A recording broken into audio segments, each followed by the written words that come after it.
Benzene ring के साथ जो है ना वो OH ग्रुप लगा हुआ होता है।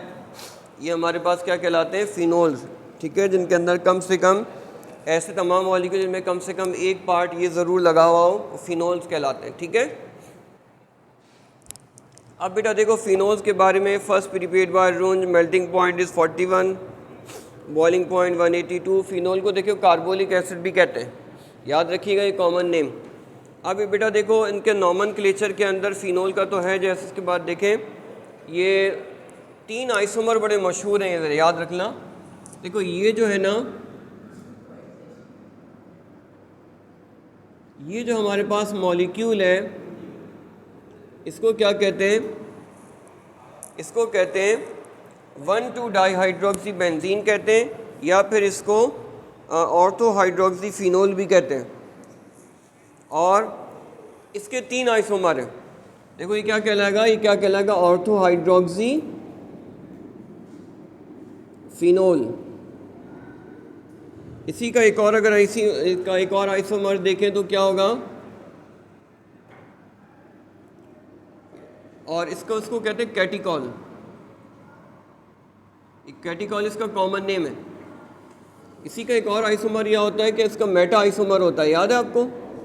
जहाँ कहीं भी डाई सब्स्टिट्यूटेड बेंजीन होता है उसे 3 आइसोमर तो होते ही है ना। डाई सब्स्टिट्यूटेड के 3 आइसोमर होते हैं, क्या नाम है, क्या नाम होता है उनका, ऑर्थो, मेटा और पैरा। तो अगर ये मेटा डाईहाइड्रोक्सी बेंजीन होगा, इसका दूसरा आइसोमर क्या हो जाएगा, मेटा डाईहाइड्रोक्सी बेंजीन या Meta hydroxy phenol, Meta hydroxy phenol कह देंगे। देखो ये भी सही है कि आप इसको मेटा हाइड्रोक्सी फिनोल कह दो या मेटा डाईहाइड्रोक्सी बेंजीन कह दो। ठीक है, and the third possibility is क्या, इसका नाम क्या है, इसको कहते हैं रिसोर्सिनॉल। This is resorcinol. और ये जो हमारे पास है इसका नाम क्या हो जाएगा, पैरा हाइड्रोक्सी फिनोल। क्या नाम बन जाएगा, पैरा हाइड्रोक्सी फिनोल, पैरा